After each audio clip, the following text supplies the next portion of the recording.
All right, hey, Jake, give me a number between 1 and 20. Hi. 14. Yeah, you would pick 14. Yeah. That's such a Jake number to pick. I would have picked E, the root of the natural logarithm. Shut up, nerd. Jesus Christ. All right, welcome back to another episode of Argel Talk Podcast. How you guys doing? Not too bad. Trucking and fucking as Hanging in always, there. my friend. Yeah, and unfortunately, Ben cannot be here today. He has died in 9/11. We will miss him greatly, and hopefully he'll be back for the next time. Unfortunately, it would be like that. Ben did 9/11, and sometimes 9/11 does you. Hopefully the seance goes properly and he's able to return to this plane of existence as planned. You know, they say they always come back a little bit wrong, but I don't know if Ben can get much more wrong. I mean, he went in going wrong, so I don't know. You can only Well- get better. And Happy New Year. It is New Year's Day today. It is. It is. So we'll see what kind of fresh hells await us in this year. I'm hoping for the Unicron variant to finally hit. I want to see the Sigma variant. Oh man, I mean, it is 2022 Electric Boogaloo. Or maybe the Ligma variant. That'd be the best one. You I don't know, know, I it's think it's the so Unicron sad that variant- Steve Jobs died of Ligma. Yeah, it's tragic. I think the You're not getting either one of us with that. Yep. Well, I don't know. I mean, we're already however many hours into 2022, and we've already had a plastic Eldar revealed. So anything can happen. Oh, was there another reveal? Yeah, they teased Mog and Ra, Oh, I might actually get that right? because I use Dark Reapers. Of course you would. Well, I picked Altanzer for my craft world, and they're like the sweet '80s hot pink Eldar. Mm-hmm. I was going for that sweet '80s hot pink feel, and apparently they're like super Dark Reaper heavy, unlike Mogan Raw aligned. Apparently he did his Silver Surfer thing and pulled them out of the Eye of Terror. There you go, talking about lore again. It's still in there. He apparently My carefully like, crafted narrative. That's right. My narrative. Well, who am I to talk about narrative? We all know it's all about consumed product. Yeah. But, hopefully we'll be looking forward to the new Plastic Heresy starter set soon-ish. Soon, TM. Hey, man, I mean, if we keep predicting that it'll be this year, we'll be right eventually. Unless they discontinue it.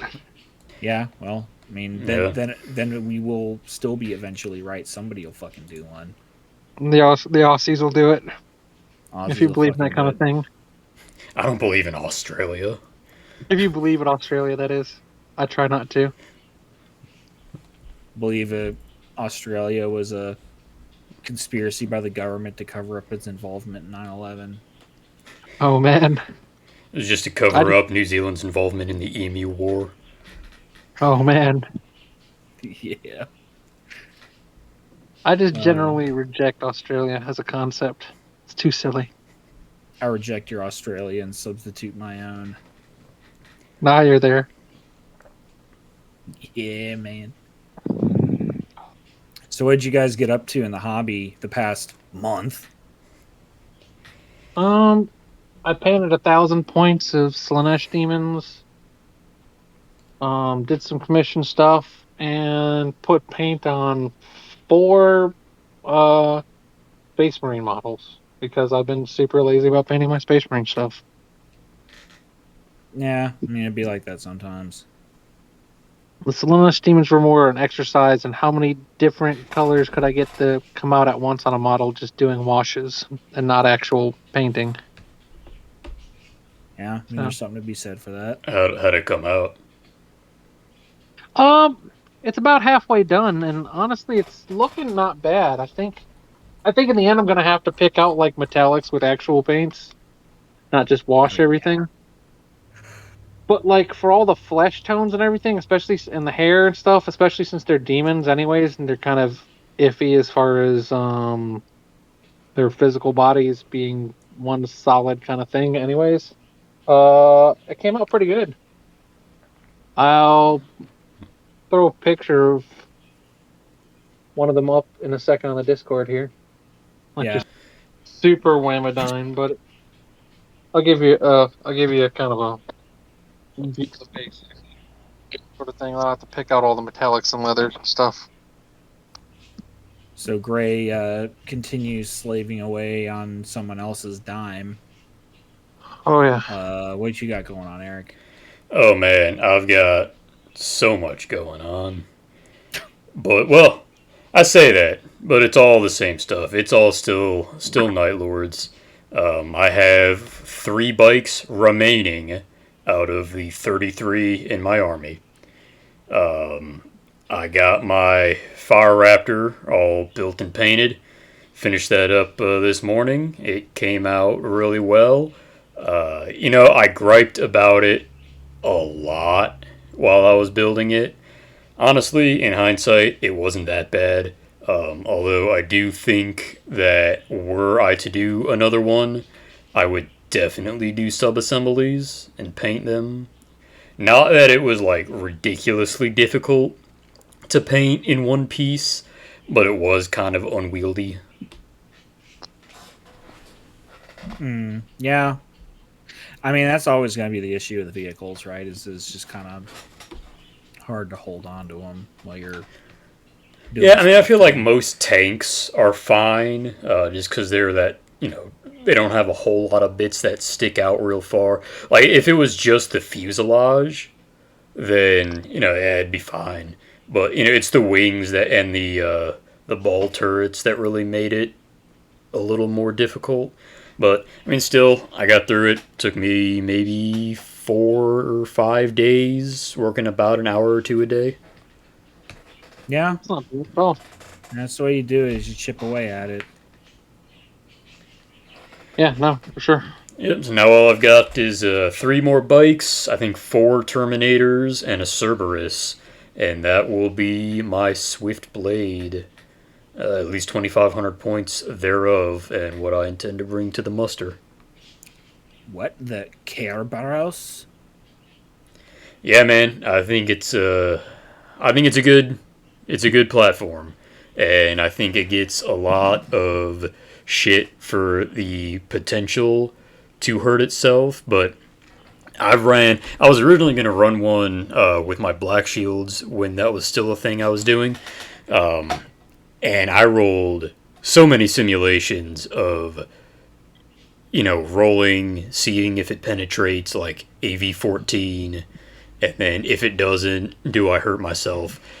It happened 1 or 2 times out of like 40 plus simulations. It's gonna do the thing it needs to do, and the potential for causing a hull point is super low. Mm-hmm. Yeah. It's not bad. I mean, that said, I haven't actually used one or seen one on the table to say whether or not that math hammer is accurate, but I mean, from it seems pretty solid. Yeah, I mean, despite me playing Blood Angels for years now, I have yet to actually have an assault cannon malfunction. Like, just the odds of rolling 3 1s in a single pool of 4 die is just really fucking low. Yeah. But yeah, man, I think it's super underappreciated, and like, I don't know. We'll see how it does. I'm sure it'll be annoying as shit. Yeah, I mean, the fact that it comes with a flare shield stock, I mean, that doesn't hurt either. Yeah. I mean, it's never going to be something to turn your nose up at. Yeah, no, for sure. As for me, I've been working on all kinds of different stuff. I kind of, kind of same as the podcast. I think it was kind of just understood that you're kind of just taking a break over the holidays, just because people are going to be traveling and doing shit and whatever. But I have actually made a decent amount of hobby progress in the past week and a half or so. Got my. I'm still missing the Macarius Omega and 5 Flamer support guys. Also, I also realized I still need to finish building my Incendius, but I'm trying to do a cool conversion with it, and I don't know how that's going to pan out. So we'll see. But I got primed and like red base coated. My last few assault marines I need, 5 Flamer support marines, 10 recon marines, the Whirlwind Scorpius, which I actually finished up, ending up finishing. Jesus. And a Land Raider Proteus, all red and ready to rumble. So yeah, so that's getting ready for muster as well. I also did work on building some terrain for it, even though I don't know if that's still going to be necessary or not. I haven't heard the final word from Ben on that, but we'll see. I will have it available. He'll need to tell me if I need to paint it, because I mean, if you don't care if it's painted or not, it's ready. But if it needs to be painted, then you need to let me know. But Yeah, I mean, likewise, I've got a whole box of that. I think the Sector Imperialis Titanicus box that was gifted to me. And as much as I appreciate Titanicus stuff, I'm probably never going to use that terrain. So I think I'd offered it up to him, and I also have no intention on painting it either. So I'd be kind of up to him, but it's not that I'm definitely willing to part with it. Yeah, it's not that I don't want to paint mine. It's just I don't know if I'm going to have time to paint it and more stuff for my army, which, I don't have to paint new stuff for my army, but at the same time, it's like I kind of want to. Yeah. Well, we've got 1 Scorpius down and quite a bit to go, but Scorpius is table ready. It's not my best work, but it is sufficient. It is painted. It doesn't look like complete crap, so it's ready to go. Come on. We'll see how the world burner works out for that. Because I threw it in at the last minute into the list because I had like 150 points left and didn't know what to do. I'm like, well, I only have 2 units that can make use of world burners, so if I get lucky and roll that 5 or 6 on the D3 roll, I'm like, I might as well just throw something in there. And I was thinking about doing the Arquitter, but it's like I'd have to then clean it and build it, and I ain't got time for that right now. So I'm just gonna use the Scorpius that I've had built for several years and never did anything with. Yeah, and honestly, the Scorpius is probably just a better platform overall. Yeah, I mean, certainly it seems more point efficient at the very least. Yeah, Scorpius is good. It's better than the regular Whirlwind. So. Well, yeah, I don't know why the regular Whirlwind is even in the game. To be honest, like it doesn't do anything.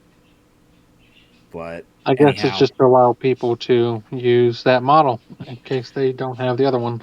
Yeah, probably. I mean, and for the record, I would not really be that offended if people wanted to proxy a Whirlwind as a Scorpius. Like, I mean, it's technically not correct, but like, I don't really care. It's a rocket launcher on the back of a tank. Like, I get it. I get the concept. Yeah. Yeah, it's pretty much. It's close enough. Because I actually do have 2 Whirlwinds that I had painted for my 40k army years ago, and I'm just like, I don't know what I'm ever going to do with these. Maybe I'll just count them as Scorpii. Who knows? But there you go. Rest assured, I will build and paint that Arquitter at some point because it's a fucking cool model. But I don't know if it's going to have any kind of rush on that. Yeah, I actually I put some pictures up on the Discord here. Kind of a sample idea of what the repeated washings have done for the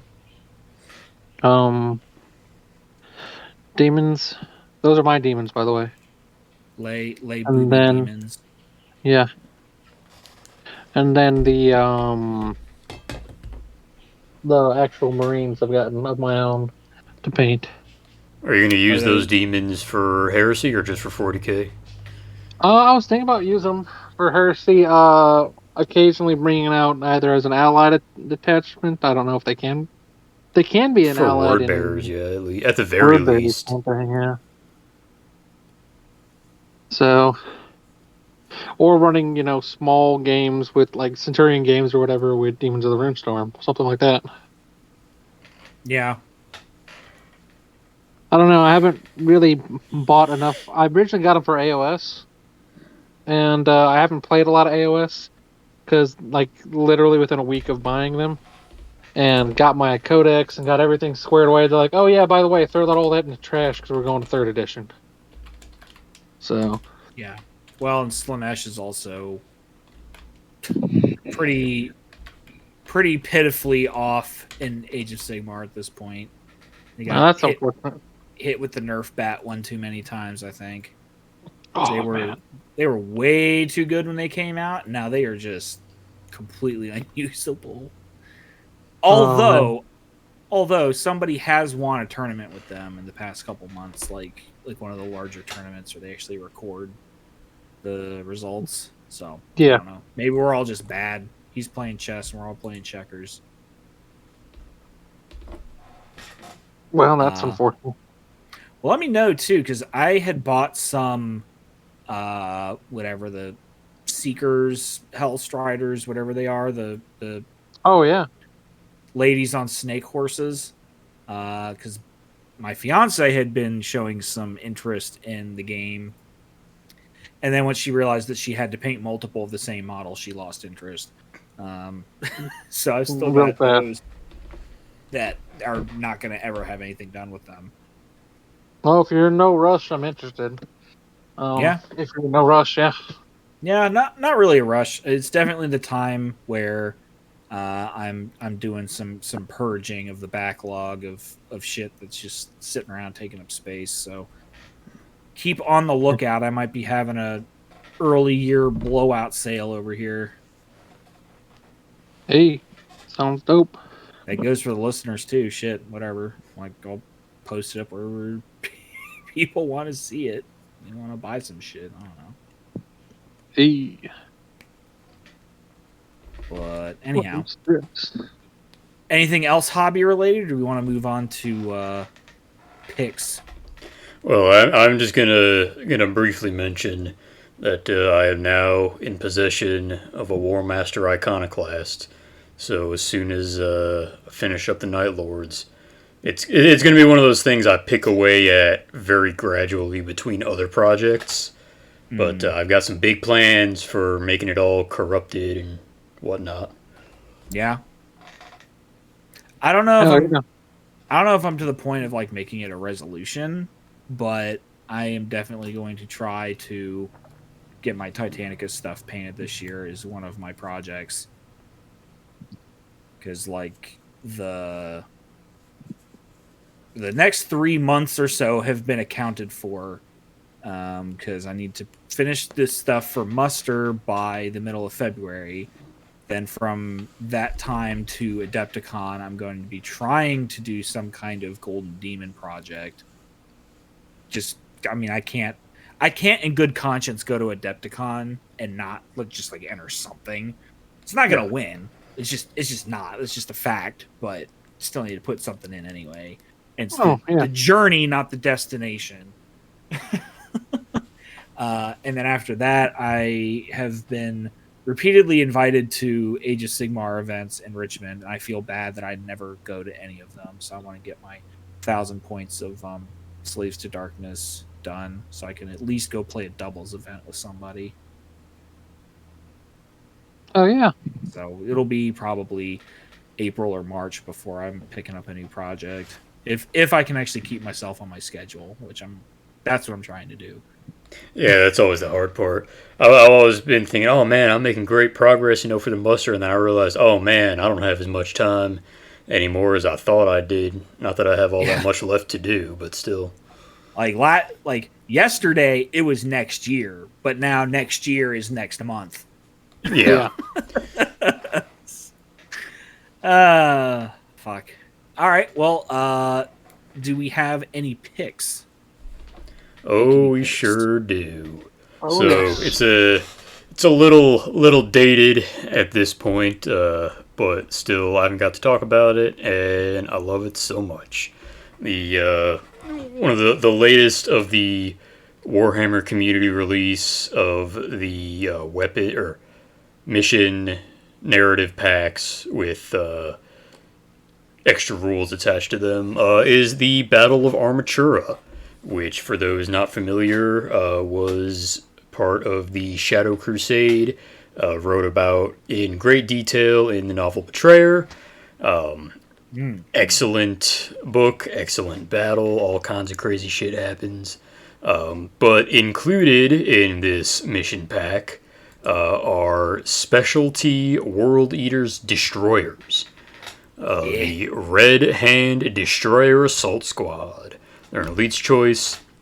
They're basically just have the same basic loadouts and whatnot and points costs as regular destroyers.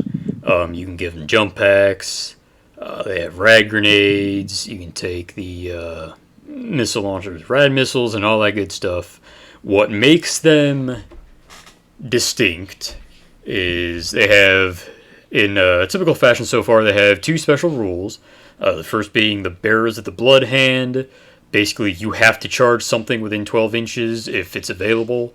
The other being the Ravaging Assault, which gives you +1 basically to combat resolution, +1 of the amount of wounds you inflicted when you determine who wins, and also +1 to any sweeping advance rolls you make when you're on the winning side on the turn.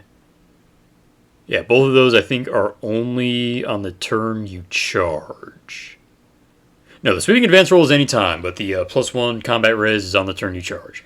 So that's pretty good by itself. I've lost enough combats by one and tied enough combats that really can make the difference. The other most important and most delicious thing is that any Red Hand Ravager, which are the regular infantry dudes, can exchange their chainsword or combat blade for just about any of the Kadir weapons for 2 points per model, 10 points for the Excoriator chain axe. And that is a chef's kiss if I've ever seen one. I mean, yeah, let's be honest, that this is a beta test for doing that across the Legion, or like at least for the Rampagers. Yeah, I hope so, and especially for the Rampagers, because the reason that I've actually been using Rampagers, which I have, and what using them has taught me is that, number one, the 15 points a model to give one to a character in any squad is too much. Giving them for, I think Rampagers get them for 5 points, maybe it's 10, I don't remember off the top of my head.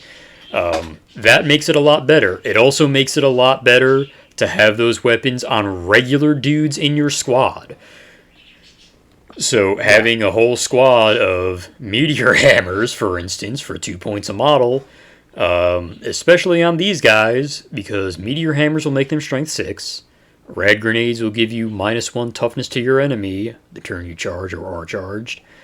Your instant deathing Praetors at I5, or other 2-wound Terminators at I5.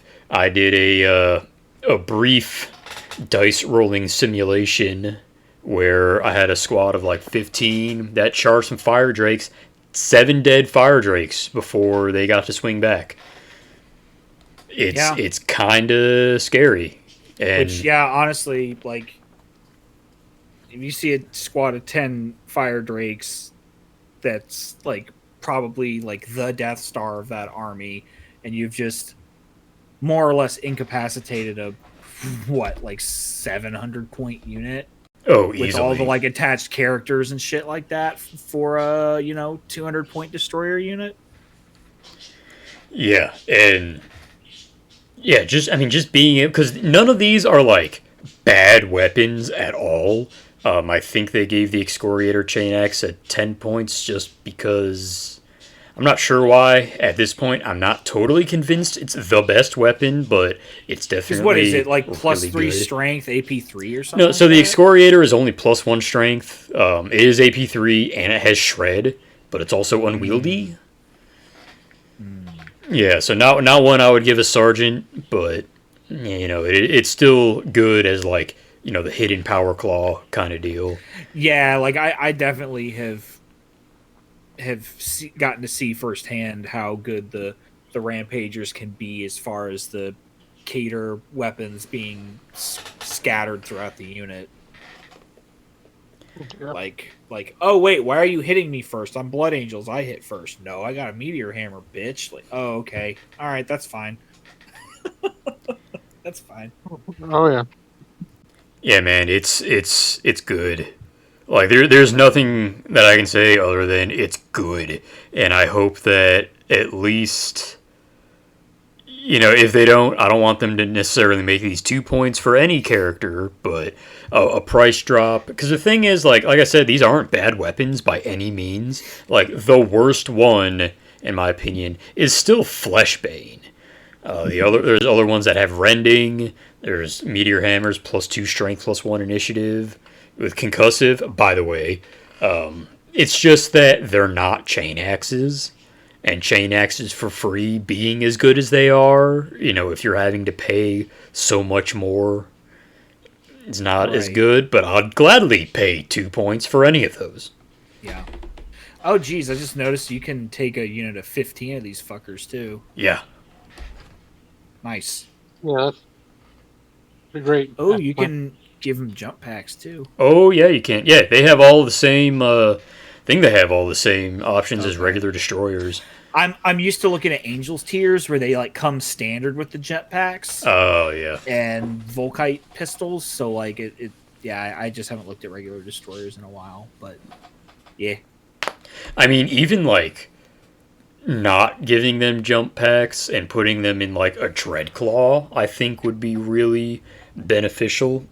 Jake has Or- also seen the effects of Rampagers coming out of a Dreadclaw. yeah. Or wait. Oh, okay. So these guys specifically don't have it, but normal Legion destroyer squads also have termites as dedicated transports. Oh yeah, yeah, These that guys would be a specifically little do much, I not, think. though. Would it though? Because I mean, I don't know, maybe know. not.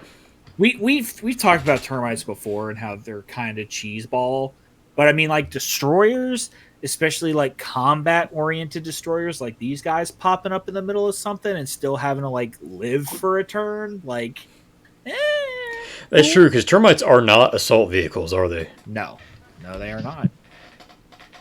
Yeah, So, yeah, like- that wouldn't be too much at all then. So like a plasma or melta support squad popping up out of a termite, yeah, that's kind of cheese town, but like an assault unit popping up out of a termite, like it wouldn't be any worse than a dread or a drop pod. Yeah, yeah, I do Yeah, wish nobody that complains they about drop instead of pods. like a Proteus, because I don't know why these guys would care that much about a Proteus, but whatever. That they could take Dreadclaws, that would have been like the icing on the cake. But whatever, I've got fast attack slots. Yeah, it'd be alright. So yeah. Oh, it does say that note that if it is using one of the Rights of War special rules, other dedicated transport options may be available for the squad. Yeah, I guess so that that's still doesn't change it though. Like it doesn't change that it's they're not going to have termites as dedicated transport yeah, so that's like orbital assault, giving you drop pods instead of rhinos. or armored spearhead. Yeah, You could then take the Phobos if you wanted to. but Yeah. let's be real. Everybody who plays World Eaters is taking Berserker Assault.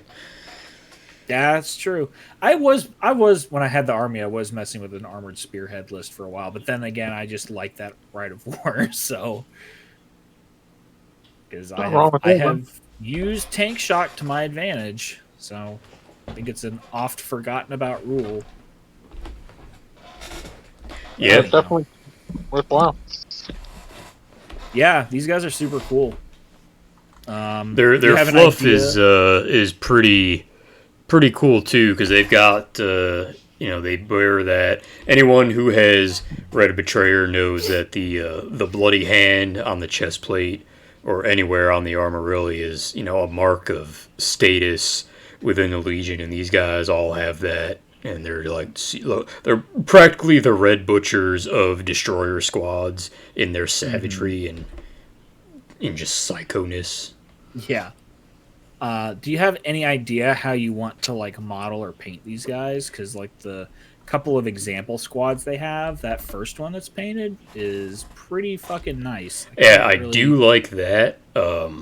Probably something like that.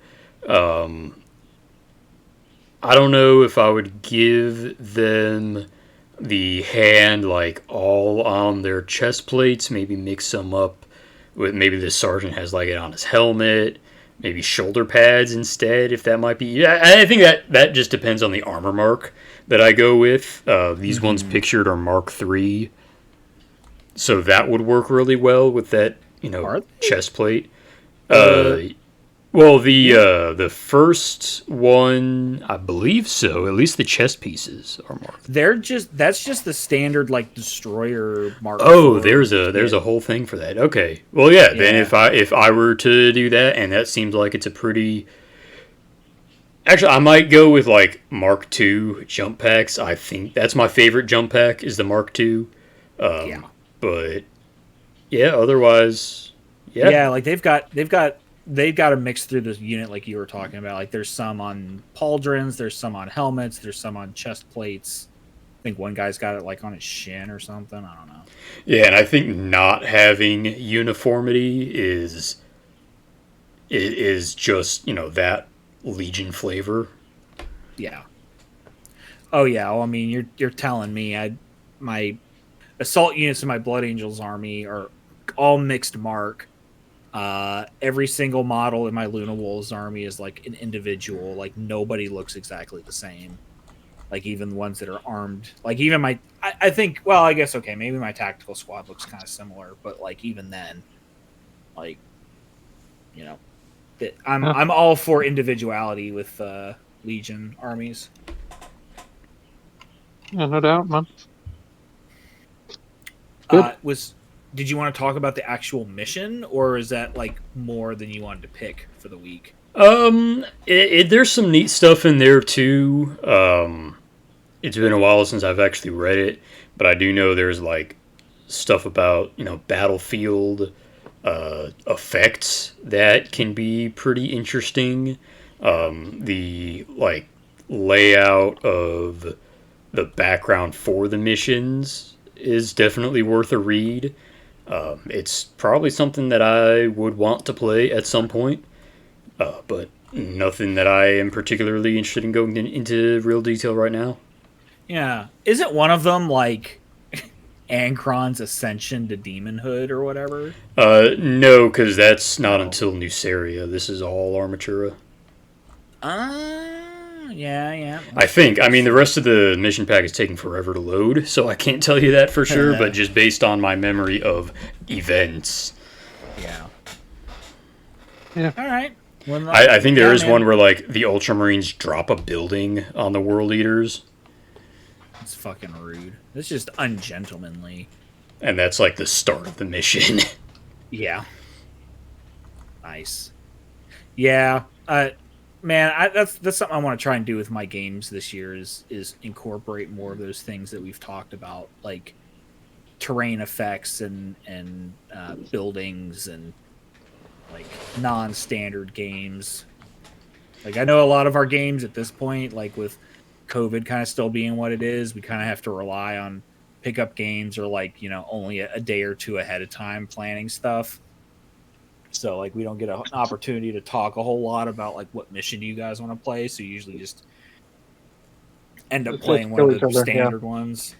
Yeah, I know one of the first games that Matt and I played when we were still doing Escalation, because he was playing as demons. So, we took out some of the special terrain rules for the campaign, or for the Cygnus campaign out of Book 8. It ended up not really mattering because the randomly chosen terrain pieces were like way back on what would have been his table edge if he wasn't playing demons, and so none of us ever went over there. Yeah, just don't go over there and you'll be fine. Yeah, and also don't go over there because the enemy's not over there. Yeah. Yeah. Well, Grey, did you have a pick of the week?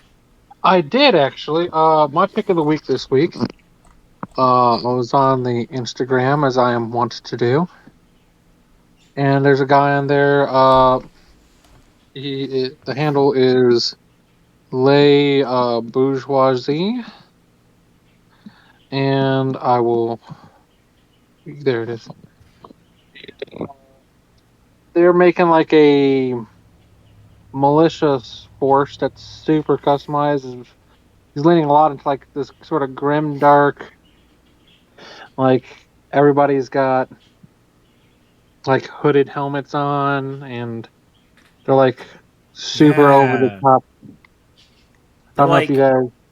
They're like I'm looking at them right now. They're like Krieg plus. They're like Krieg plus like I don't want to embarrass myself here by trying to date, but I think they're like the French style, like metal helmets. Yeah. They're like super conical with like the flare on the bottom. Yeah, they've got kind of that plague sort of feel to them, like that medieval Europe sort of feel. Mm-hmm. And he looks like he's using a mix of Skitarii and Gene Stealer Cult parts, which seems to be a pretty common mashup. But then he's also painting them in the super grimy, lots of streaking, grime, dark. Yeah. I was really impressed by. It doesn't look like he's finished painting it yet, just by what I'm looking on here. But he has taken a knight and converted it by slamming a sentinel pod where the little camera head would normally be on the knight. Yeah, so I guess, and the backpack where you would normally have the guy sitting in the back, he's made that be the missile storage area. So it's like a recessed missile storage, and then the head is actually where you sit. Yeah, that's looks super cool. Yeah, that's neato. I think that's a Dune Crawler faceplate, though. If it's the night that I'm looking at, it's like the big. Oh! Nope, I'm not looking at the same thing you were talking about. Okay, all right. Now? I'm with you now. I'm on board. I gotcha. Yeah, that's super cool. Ooh, that's like a vampire model, I think. There's like a countess riding on the back of the fucking knight or something. It looks like that's super cool. Models. Looks like one of the vampires, yeah. So he's done some decent work here, some cool stuff, man. Hell yeah. I'm into it, honestly. Yeah, man, for sure. All right, so I'm sure Grey is going to have thoughts on my pick of the week. But just not because I care really about its actual implication for the game, but just because, number one, I find it hysterical how over the top it is. Number one. Number two, how upset everybody got about it. And is this what I think it is? The memes coming from it is, my pick of the week is the Tau Railgun. Oh, yeah. Because it is hilarious. It is hilarious how terrifying that thing is. Number one, again, number two, how upset everybody is about it. Oh, and the memes coming out of it are top tier. Top tier. Oh, the memes are probably the best that we've had since the wiping servitor or wiping surf. Yeah. Oh yeah, like it's just fantastic, man. Like, and people are big, man. Again, I don't know. Like, I think the identity of 40K has changed enough over the years that it isn't really how it used to be. But like, I don't know. It kind of fits for me that it's ridiculous and over the top. Because, like, that's kind of the point. I mean, at least that's kind of how Age of Sigmar is like, everything's over the top, so nothing's over the top. Because, like, you know, like for example, I used to play Zinch in Age of Sigmar. And it's like, I'm sorry, what? You get to just have dice that you can cheat with? What? Like, the fuck is that? Why doesn't my army do that? Oh, well, that's because my army does this. Wait, really? Like, that's how that works? Oh, okay. Like, sure, that's fine. Like, Yeah. everything's ridiculous. Everybody has access to some dumb gimmick that doesn't sound like it should be a real rule. So I don't think 40K is really like that so much anymore. But like this is kind of going back to that a little bit, and I am here for it. Yeah, I think the only like number one, yeah, it is pretty ridiculous, but it is on something that, from what I've heard, dies pretty easily. And with that said, though, you know, it really puts more emphasis on who gets turn one, which especially, you know, as from what I recall, the beginning of eighth was like a huge deal. You got first turn or you lost. I don't think it's quite that bad anymore, but this definitely seems like it'll make it a little more swingy in that direction. Yeah. I wish I could find some of the better memes that I had seen of it to like be able to talk about in particular, but just in general, the memes have just been fantastic. Yeah, I also think it speaks a little to you know, the regular game balance, right? Like obviously nobody thinks 40K is a balanced game in the slightest. But just from a game design standpoint, people are like, "Oh, you're surprised that the army that only does anything in the shooting phase has really good shooting weapons." It's like, well, no, they should be able to do that, but it just speaks to the fact that out of the four phases of the game where things happen, not counting movement or morale, that you get to play one of them. Like if they give us Tau auxiliaries, like make Kroot better and have an actual melee force that you can splash in and not have to have such astonishing railguns. Right. I don't think anybody would be upset at having better Kroot. Yeah, like so, you know, Tau are not gonna do well in melee. Like they literally can have melee attacks, but they're not gonna do anything. Number one. Number two, they literally do not have a psychic phase. No, they don't. So like you're not giving them many choices here. So my thoughts on it is because I talked left, right, and center with people about it the other day, is that there are a number of basic things in the game that just stop that dead in the water. There's nothing that a hammerhead with a railgun can do anything to. It cannot do anything to flyers. There's nothing it can do. It's taking a big old railgun. So, there you go. There's one I found. I just put it in the chat. Really can't handle squads of guys. It doesn't have any answer for squads of guys. So actually, Devastator Marines. Make Devastator Marines great again. For Last Cannon Squad, Devastator Marines.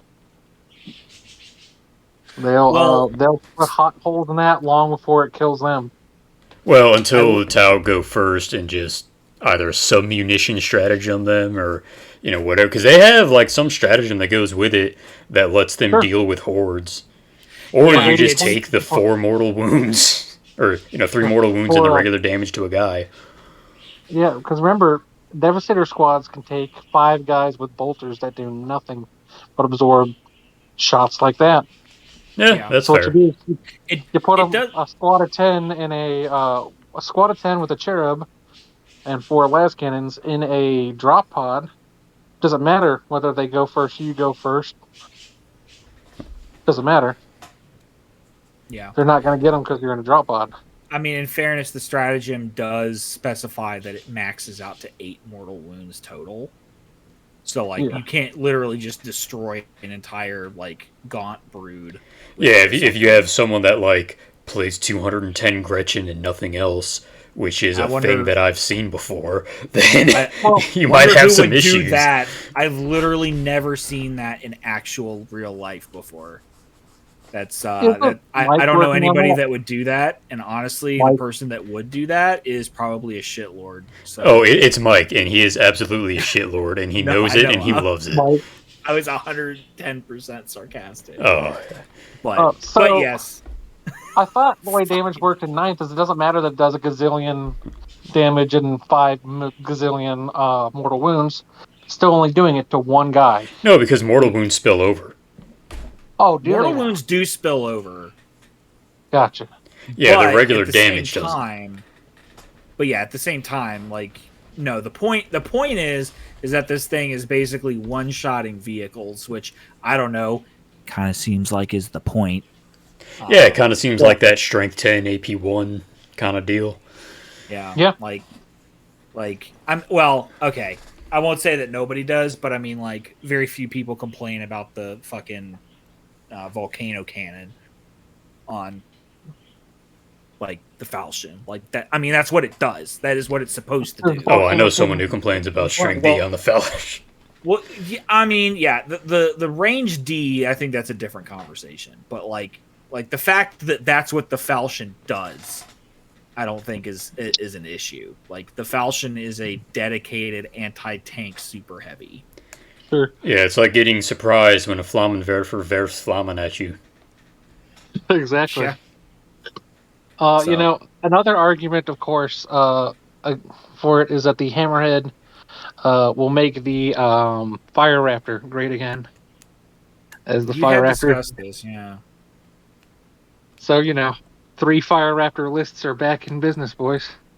Or Giga Chad, you could do the 6 Fire Raptor list that isn't actually legal, but we're gonna allow it anyway for the memes of 3 heavy support Fire Raptors and a suborbital strike wing with 3 Fire Raptors.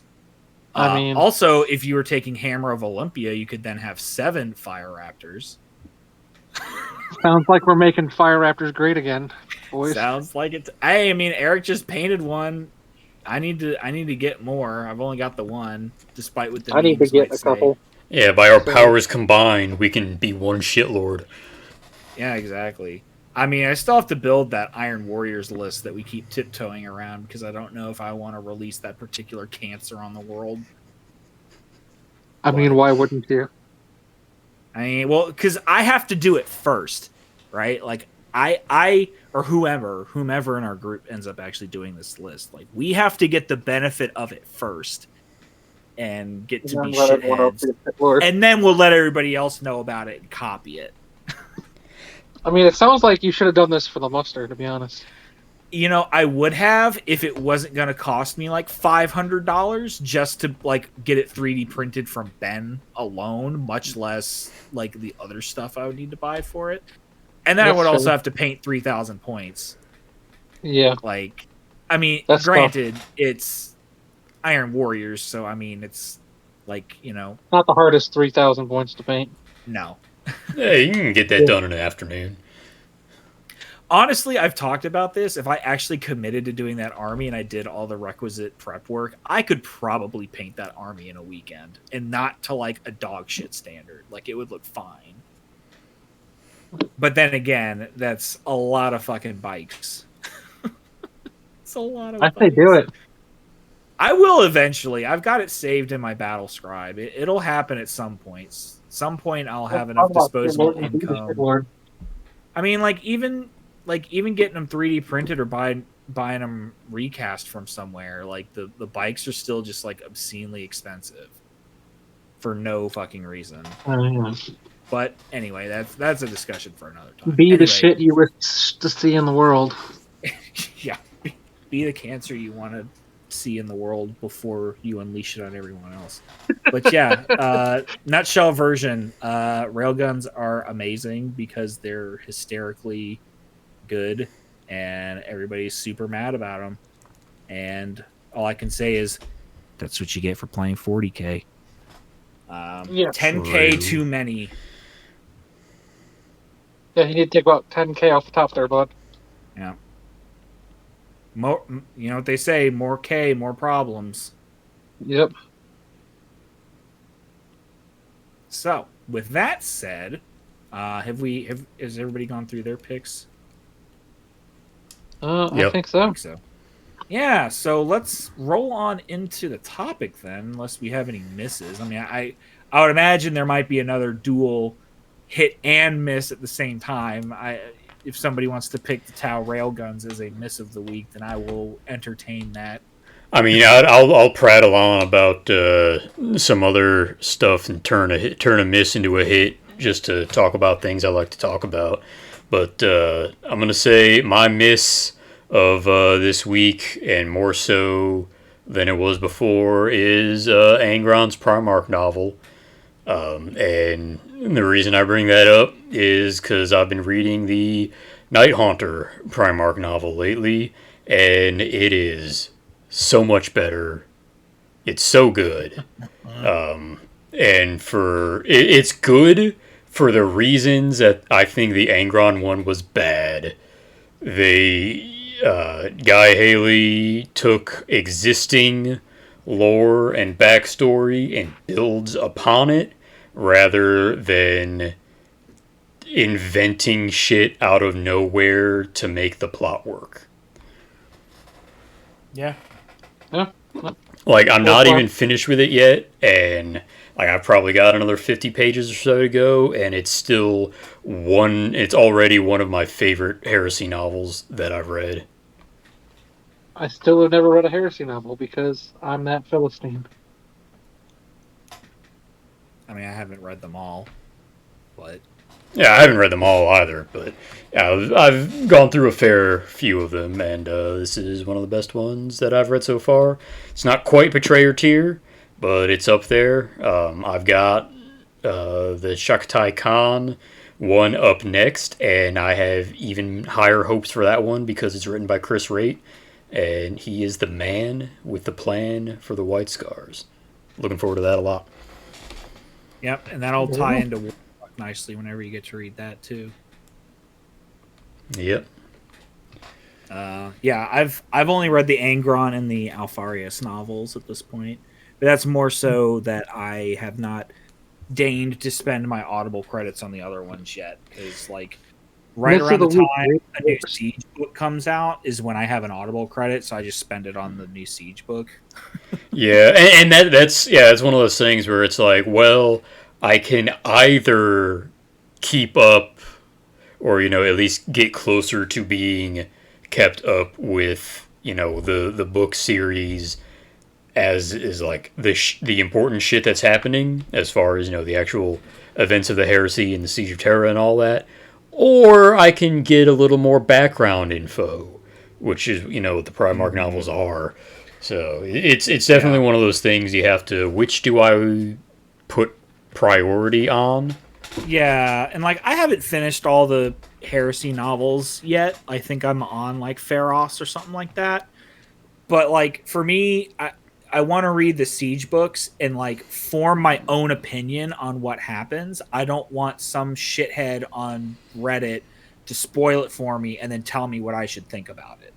Like that's the reason True. I'm reading them like as soon as they come out or listening to them, I guess. But I'm getting through them as soon as they come out because I don't want somebody else telling me what I should think about it. Well, miss of the week, Reddit. Next. I mean, I think that's just kind of like an umbrella miss, honestly. Yeah. Miss of the Says the guy who like every other week has a fucking pick off of Reddit. Okay. Yeah, I mean, I'm not afraid to say that I go on garbage websites.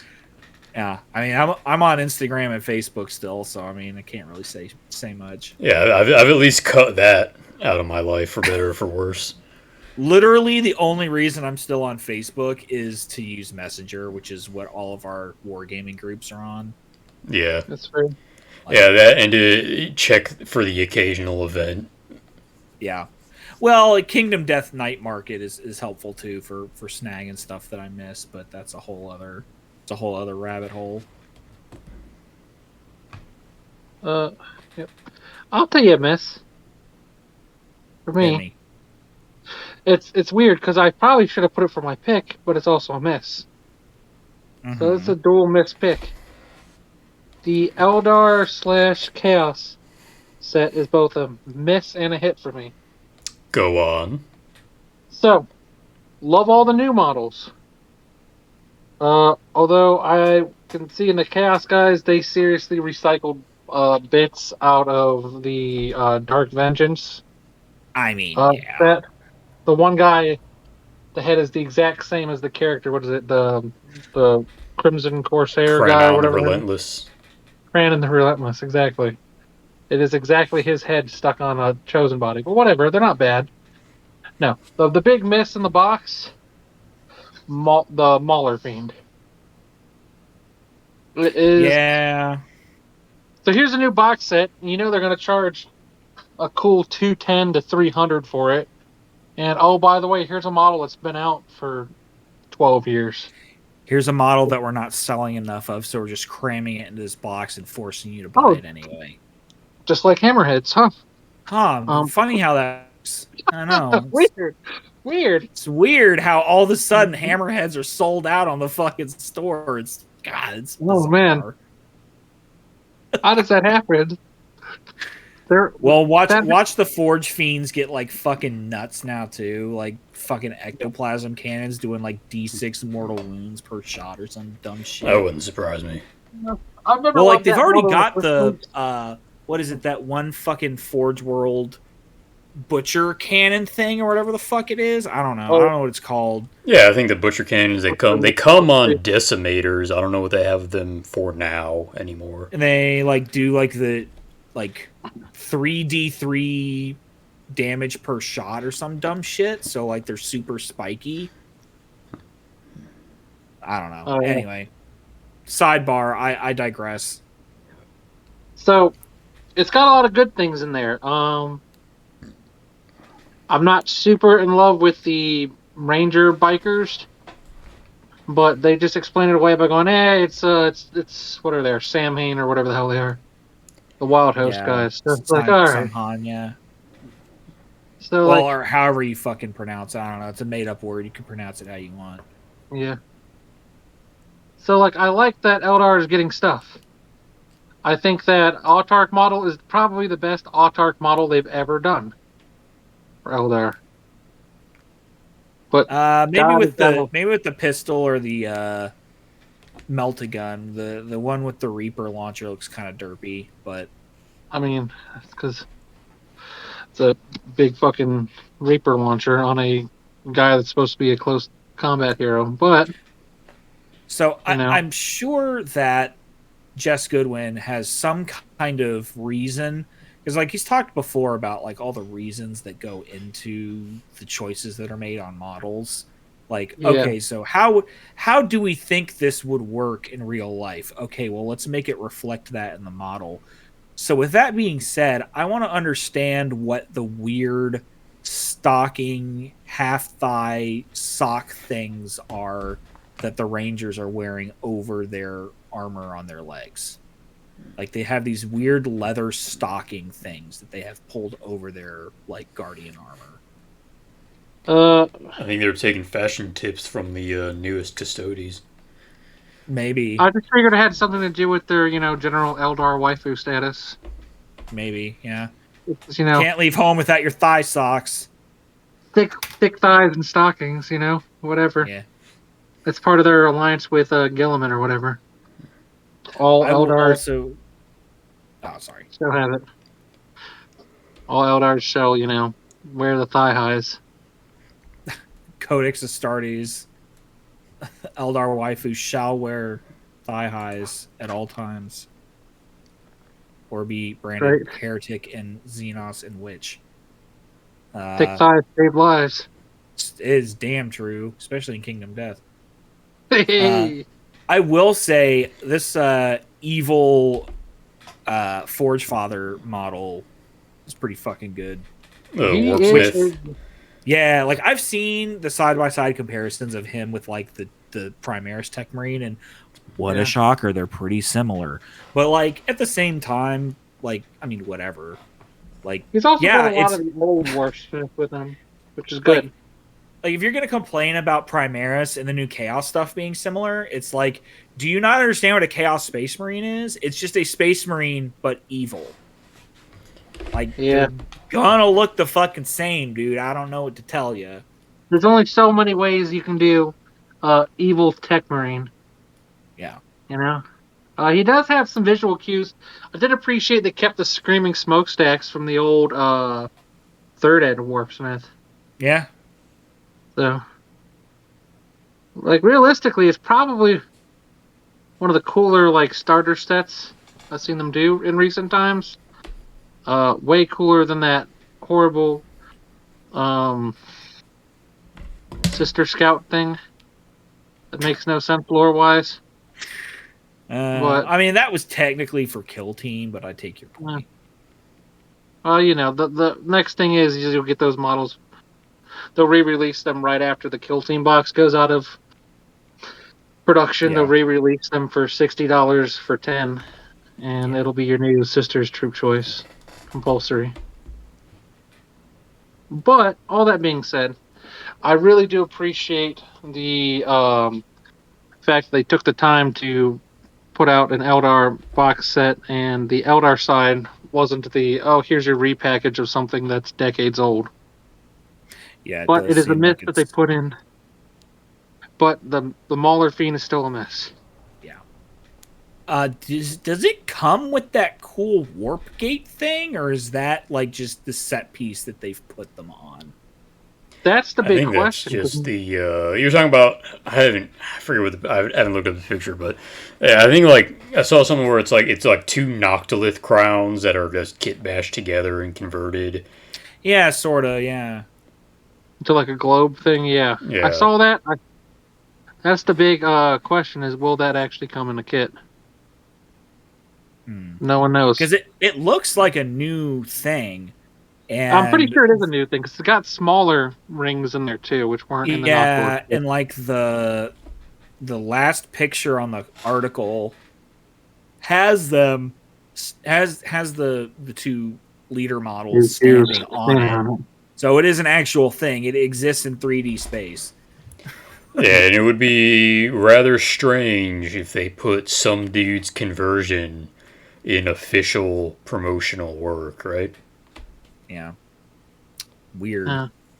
Or, somebody's completely kit bashed army that is not at all representative of what he uses them as. Oh, you're talking about how they had Primaris Marines at the Siege of Terra. You guys didn't know about that? Oh, fuck. Yeah, they had them the whole way through as part of Belisarius Call's plan. Give them to the I feel bad for that guy who owns that army because he didn't ask for that. Yeah, no, I mean, this is like fucking ancient history at this point, but I mean he got done dirty on that one. That was not his fault. Yeah. That felt anyway, like, hey, we need to write an article. Somebody just put an army out there and we'll make it work. Well, I got these guys. Oh, the fucking heresy plebs are acting up again. Let's just give them something. We don't have any new stuff. Well, I'll just make something up. I don't know. Whatever. Paint some Primaris Marines green. Call it a day. Go. Anywho, like I'm not gonna like go home and like blog about the fucking Tau railgun or anything. Like no. Or the fucking leather stockings on the Eldar. But I'm gonna enjoy them nonetheless. Indeed. The railgun and the stockings. Wasn't that a fucking like tabletop Inquirer at one point that was like, man complains about new kit, meanwhile like man complains about new army book while standing in line with 5 of the new box sets or something? Yes. Like something to that effect. Like, you're gonna complain about it, but you're gonna fucking buy it anyway, you little bitch. Yeah, you like that, don't you? Yeah. All right. Yep. Well, we will move on from Salty Boy time into today's actual topic, which I know it's been a while. How to make other people salty boys. Yeah. How to make other people salty. No, not really.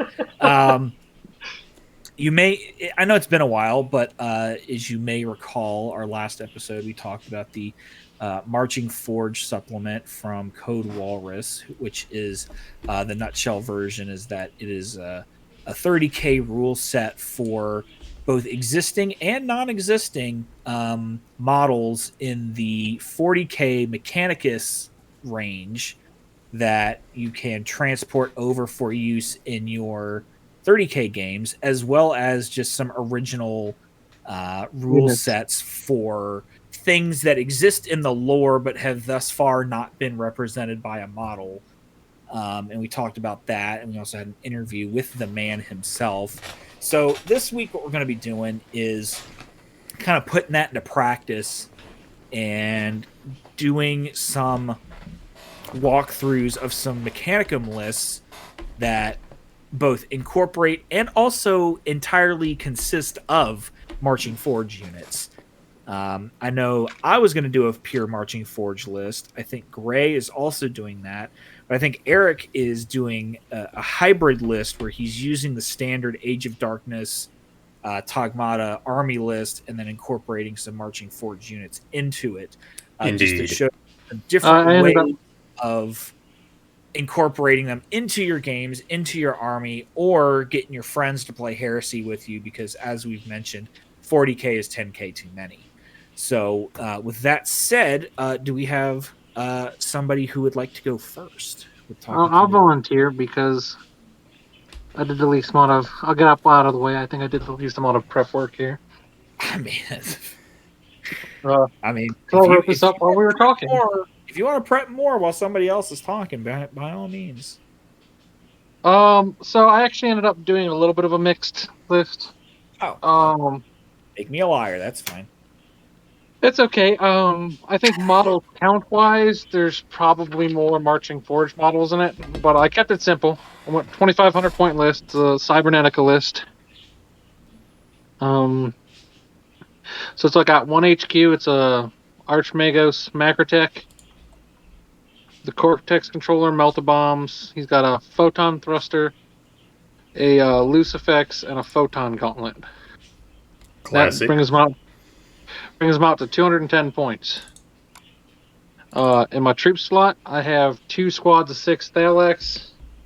They're the Ferox style Thalax, and they've all got heavy chain blades and lightning guns. And then my third troop's choice is a 2 robot squad of Castellax with frag grenades, power blades, and multi-meltas. And they've got the wrist flamers. Nice.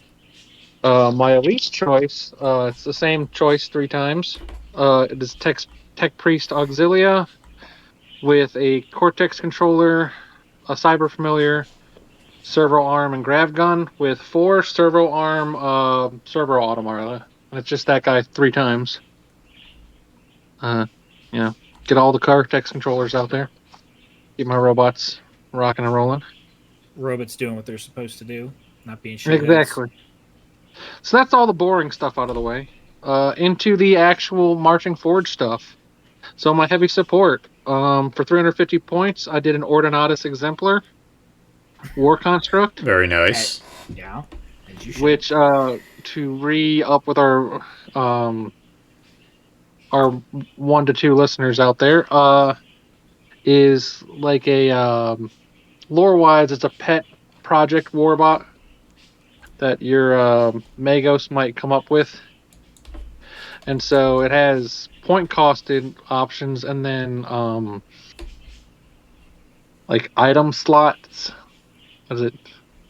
It's got 4 item slots that you can fill by putting different equipment in. And that'd be, thrusters for flying off the ground, enormous Titan weapons, void shields, things like that. And you can only put... It's essentially a build your own world domination machine kit. Right. One might call it modular. Yeah. That's modular. And they're pretty expensive. They're just shy of the ability and cost of a Lord of War. They get right up against the bottom edge of it. They're pretty cool. So mine, I gave him. He's 350 points.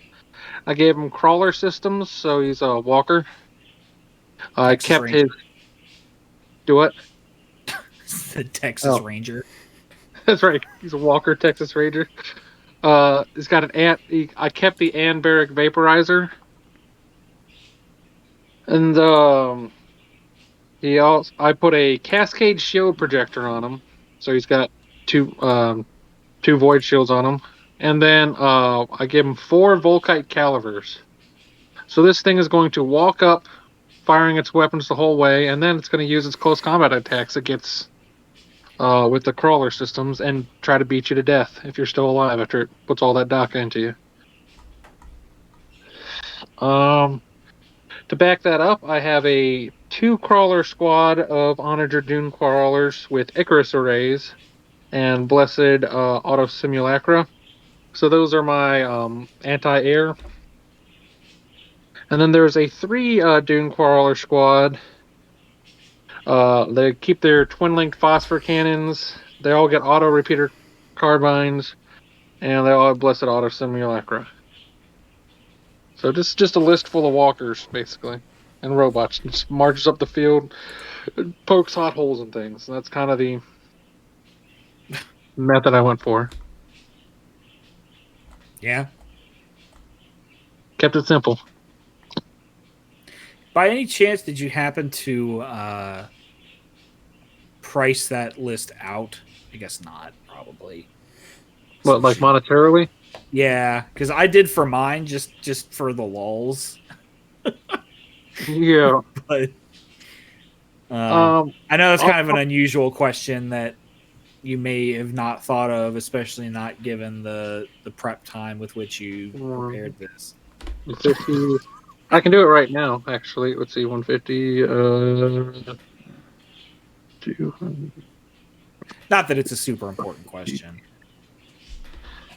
I think that all Um, depends on what kind of conversions you're doing too, especially like for a Magos True. and for Yeah, your and macro tech or macro, your heavy support thing.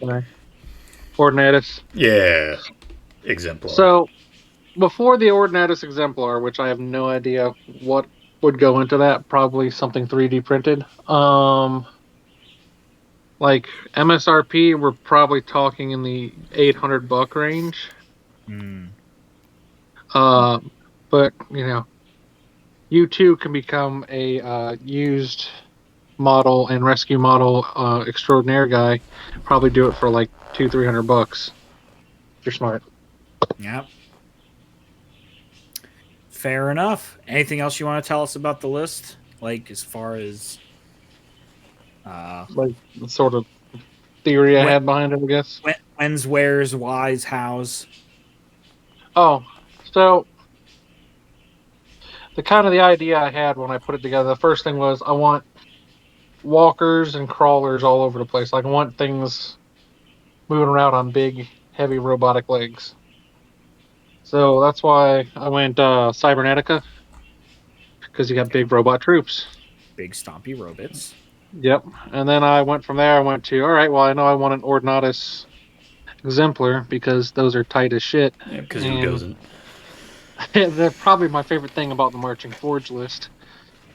So I threw him in there, and I was like, well, what does he need? And I'm like, well, some more walkers to surround him and back him up. So, I was like, I have that Icarus array squadron, and like that's my anti-air guys. Yeah. Like those are going to be, And I really thought, was like, do I want 2 of those guys, or do I want 1 Volterex running around and ripping things apart? True. And in the effort to continue to not be that guy, I went Onager Dune Crawlers. So I'll be honest, I did not consider anti-air in mine, so it's probably a good thing that you did. it's one of those things. If you have it and don't need it, great. And if you need it and don't have it, you're gonna cry the whole game. Yeah. Yeah. Or just wait for somebody to go into hover mode and then just assault them with melt bombs. But Yeah, Yeah, your mileage may vary on that one. your mileage may vary. your mileage will definitely vary on that one. I mean, if there's a 10% chance that it'll succeed, that's probably what I'm gonna hinge my battle plans on, just like personally. Just because that's about where I'm at.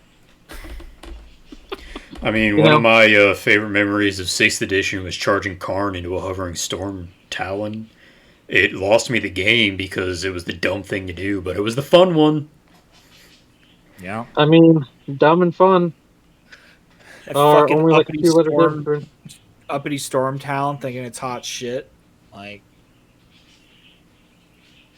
Karn is a swell guy, Yeah. Best boy. On your dropship hull, I have planted a melt-a-bomb. Blood for the Blood God. Blood for the Blood God. So that's the first time anyone's ever come back and known what I was talking about. Karn being a swell guy. Well. Yeah, so how about your list, Eric? Yeah, so mine is slightly different in the fact that it is an Ordo Reductor list. Now, I know what you're thinking, because we all listened so studiously to our original episode. The Ordo Reductor have a very severe limitation in this list, in that they cannot take anything with the Data Sphere Uplink special rule, which is most things. So you might be thinking, well, how are you going to build an effective Marching Forge list using Ordo Reductor in that case? Well, let me tell you. I'll tell you that part, once we get there. But just the basic background of what this is. This is actually built surrounding... it's basically based on an existing army idea I actually intend to build once I finish the Night Lords. It is the Red Jack Mechanicum of the Forge World of Sauron. For those not familiar, that is the Forge World that is liberated and then taken over and swears fealty to the World Eaters. And they've got, they supply all the Legio Audax stuff, they supply the Sarum pattern helmets that are so well known within the Legion. They also... Bunny ear helmets? What's that? Are those the bunny ear helmets, or are those the other ones? No, those are just like what Karn's helmet is, with like the really angry faceplate. Kind of looks like Mark 7, I think. Gotcha, the angry boy ones. Yeah. So one of the things that they do is that they have, in Book 1, it references their spider-like battle automata, which is conveniently represented in this supplement as the Cerumiate class battle automata maniple. So just go from the start, and we'll get to that when we get there. But it starts off with an Archmagos Reductor with all the good stuff. He's got his Jinskeen, he's got a Machinator Array, Phase Plasma Fiesel, an Abeyant, Augury Scanners, Cyber Familiar, some Cyber Ocularis, and then the stock Lucifex and Power Axe. Lead slot is 1 unit of Tech Priest Auxilia of the Engine Seer variety, Force Thermal Automata, all with rotor cannons, the Adept with an Augury Scanner, as also the first entry from the Martian Forge, the Cerumiate class Battle Automata Maniple. I took one, gave him Paragon of Metal, gave him the Electrocoil Harpoon for 15 points. So basically he gets to run around by himself with Paragon of Metal, harpooning things and having a good old time. Yeah. Next in troop slots is pretty basic. It's just 2 3-man Thylax units with Melt-A-Bombs, nothing too flashy. Fast attack is an Ursarax cohort, 5 Ursarax, 3 with Lightning Claws, 2 with Power Fists. And then the heavy support, which is where the Ordo Reductor part actually comes into play. So the Ordo Reductor, for this particular supplement, are able to take not one, but two of the Ordinatus Exemplar War Constructs, and I have taken two. And they're both slightly different with slightly different roles. So the first one has the track units, the Plasmic Obliterator for one module slot, and then two twin-linked las cannons for the other remaining slots. He comes in at 275 points. The Plasmic Obliterator is the 48-inch range, Strength 8, AP 2, Heavy 2, Large Blast Shock Pulse. Shock Pulse is the thing that makes everything snap fire if you penetrate the armor, including Super Heavies. The second one also has track units, has the Strato Cannon, a twin-linked Mauler Bolt Cannon, and self-repair systems. So the Strato Cannon is the 72-inch range, Strength 7, AP 3, Barrage 5, Blast Pinning. So I basically have one that is heavily geared towards anti-armor, and one that is heavily geared towards anti-infantry. And it'll become more apparent when I get to my other heavy support slots, kind of where their role actually lies. Because my next... using the Matrix of Ruin, by the way, which lets me take 4 heavy support slots. The other thing I have is a 2-tank battery of Order Reductor artillery tanks with the las cannons and siege plating. And finally, a Minotaur with Armored Ceremony. So the idea here is that I have my tanks and artillery kind of all clustered up together as sort of the anvil. My Archmagos Reductor and his Tech Priest buddy kind of hang out in the back. They battlesmith really good, make repairs. The Magos Reductor can enhance the shooting of some of heavy and ordnance weapons to a single unit. Real good, turtle kind of tactic there. Meanwhile, the Thalax, the Ursarax, and the Sarumiat all run up, and they are the hammer. So part of that is, it's kind of an undefended nest. I have, the servo automata with rotor cannons. Honestly, that's not really that terrifying. And so that's where the second Ordinatus Exemplar comes in with its, anything that comes in and tries to walk up on you is going to get slapped. Even if it's Terminators, they're going to get slapped by, Plasmic Obliterator and las cannons. Among that as well are the augury scanners I have. So even if you do something like drop pod some, things, or even like other Mechanicum units with Haywire, Termite up into something and try and get you that way, well, you'll get augury scanned by a Strato Cannon. That's not bad at all. Pretty freaking great, actually. Yeah, and then, what else? Yeah, and that's about it. So it's a very... Oh, the other thing, the reason I kept track units on both of them is, number one, it's free. And this is right about 2,500 points. And also, Matrix of Ruin does make tanks scoring units.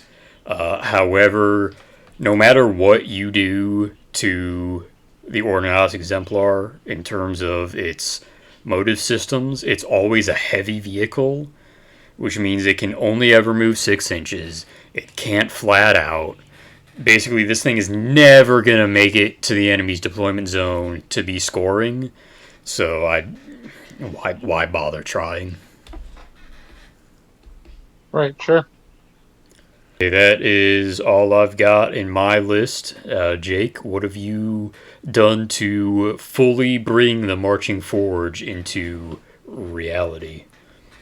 So, in the interest of getting as many people out of 40K and into 30K as possible, as well as triggering the shit out of Ben and Greye. I didn't spam them. I certainly didn't take as many of them as I could, but I did include some wing boys in my list. So my idea for this list. Go ahead. Sorry, what's up? Oh, I said salt is a way of life. I was going to let you continue. True. Yeah. So my main idea for this list was not only is it a pure marching forge list, so these are all 40k units and models that I'm incorporating into Heresy Mechanicum army. It is also intended to be an entirely, well, not entirely, but the core of the list is meant to be Skitarii. So obviously I have a Skitarii Centurius as my warlord, Power Fist, Arc Pistol, Digital Weapons Conversion Field for 125 points. He is with a 4-man Praetor Servitor Maniple, all with chain fists. So he's gonna rock around doing what he does best. It's kind of intending to put him with one of the other units, but I'm not quite sure that worked out the way I intended.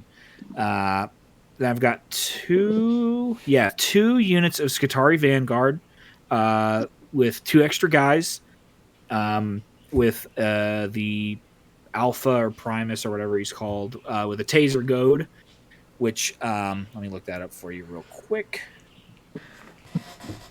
I didn't know they brought livestock into their armies. Yeah, I mean, yeah.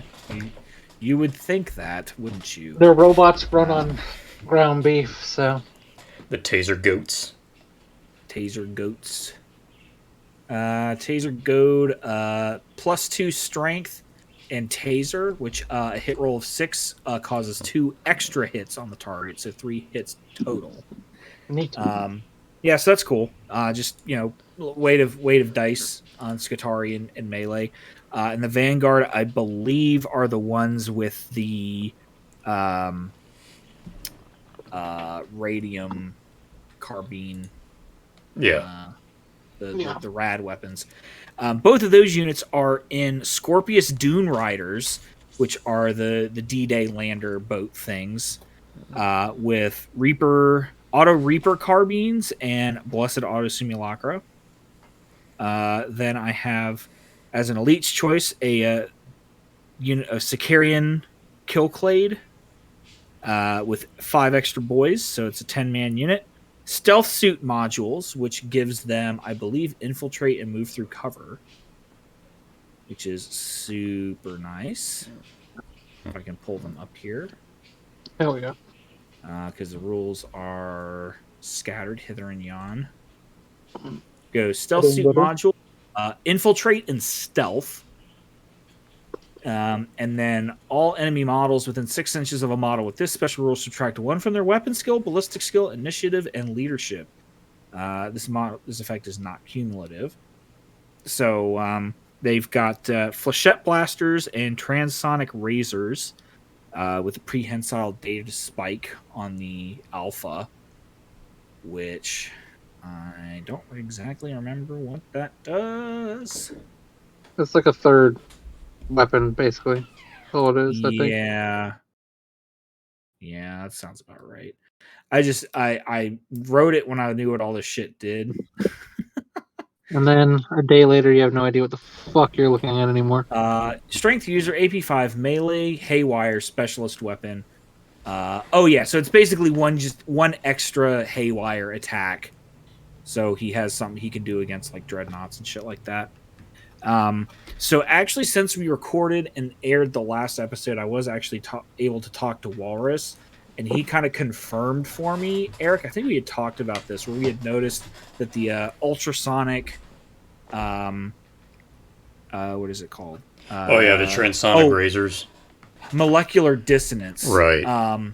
That did work as we figured it would, in that if you have models with that rule, you just roll them one at a time until you get one that's made an unsaved wound.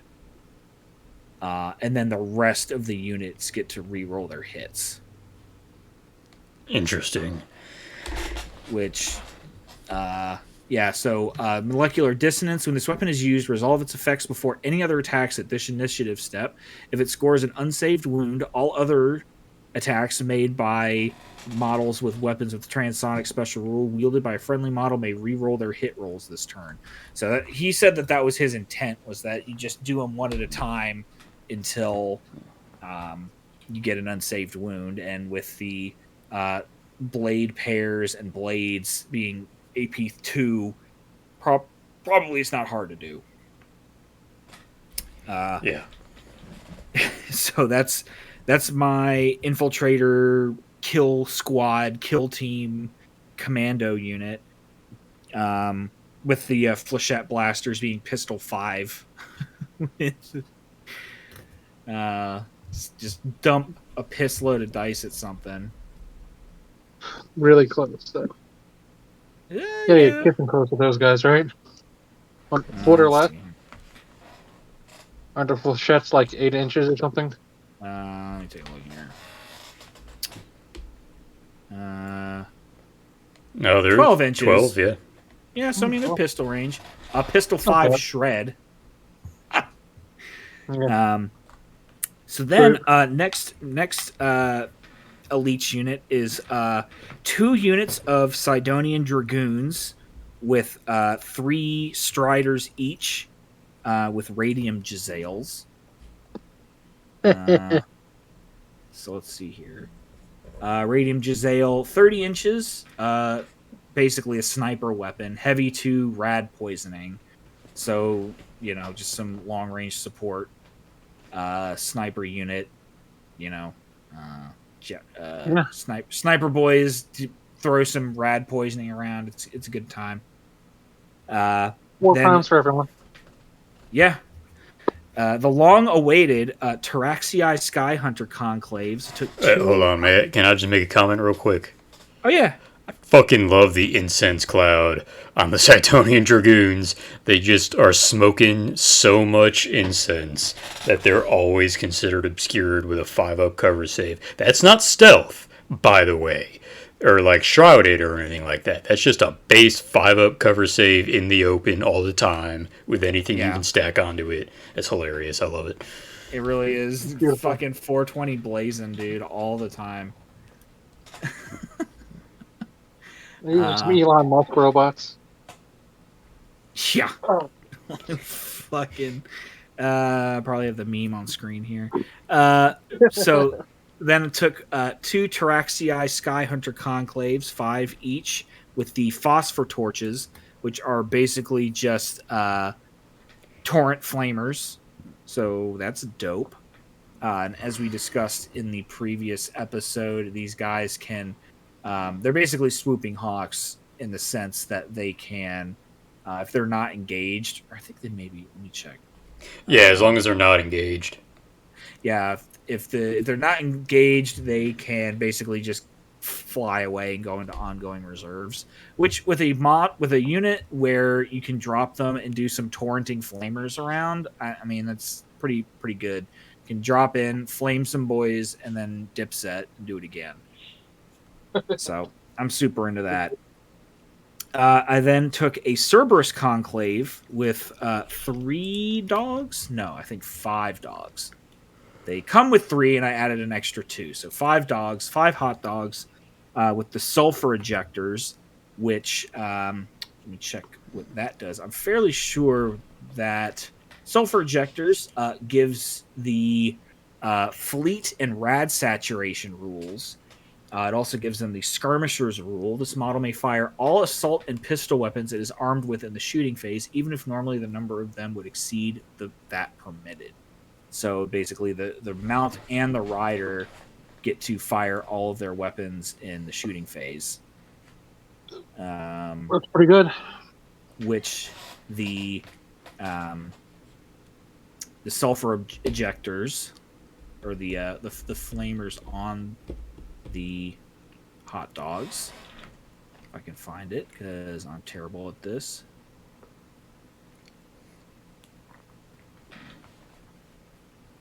Is basically the same thing. It's a torrent flamer, but it also has rending. Oof. which is Big super oof. cool. So I mean, like, you know, I may or may not have formed a reputation at this point for liking flame weapons, but I really like flame weapons. They're super I mean, who cool. doesn't, honestly? So, like, opportunity to take hot dogs, you know, I'm going to take it every time. Then got for heavy support, we've got 2 units of Iron Strider Ballistari with 3 Striders each, and I have upgraded them all to have twin link las cannons. So there's some anti tank for you because it was kind of lacking in the list to this point. And round it all off, similar to Greye, I took some Dune crawlers. It's a 3 crawler squadron, and I upgraded them to have the neutron lasers. Get some of that sweet distortion or whatever the fuck it is. The shock I mean, pulse. anti-tank. Yeah, there you go. Shock pulse. Yeah. I think they're good with that. I really do think that the base weapon is not bad on those things because it ignores No. cover. I think. Yeah, none of the weapons on the Dune crawlers are bad. I just was like, oh, neutron lasers. Yeah, let's do that. Auto. Because they do have, they also have the field harmonics rule. For each other model within 5 inches with this special rule, you may improve the invulnerable saving throw this model makes by 1 to a maximum of a 4-up save. So these guys squadron together have a 4-up invuln. So that's neat. That's Just- super good. Just handing out shock pulses. Like, here you go. Enjoy. Yep. Just camp through and everything as a vehicle with a. But they're a vehicle, right? Aren't those Dune crawlers? They're a vehicle Yes. for a rule. Yeah, they're walkers. Yeah. Texas yeah, they're Rangers. Martian Rangers. Hanging out. Yeah, and they do. And it is the like Venator neutron laser where it's heavy too, so they get 2 shots each. Oh, that's even better. So got 6 shots, 6 neutron laser shots coming out of turn, and then with my Iron Striders units have another 6 twin link las cannon shots coming out of them. Right. So plenty of anti tank, and I've got all the flame dogs and flame jumpy boys and Skitari to mop up everything else, and some dragoons to hand out some rad poisoning and do some poison sniping. Stuff, yeah. Yeah, so that's the list. 2,500 points. I don't think I said that before. And just to follow up with my question for Greye, is just for shits and giggles, this being a purely Games Workshop plastic kit list, I priced out what this army would cost to just like flat buy it from Games Workshop's website, and this will set you back a cool 1,500. So for the low price of $1,500, you too could run this list in Heresy. I mean, obviously, that's not the idea of the list. The idea is that you've got a friend that already has a Mechanicum army. Yeah, hopefully that $1,500 has already been spent. And spread out, not like bought it once. Yep. I would never advocate doing anything to short GW their money. No, never. But, there are Cough. there are ways to cut that down.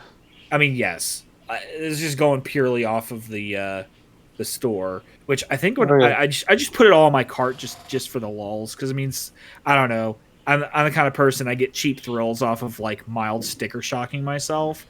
Just like, let's just see how much this is gonna be. Just like put a bunch of shit in there and just see what it costs. And I think I did that once.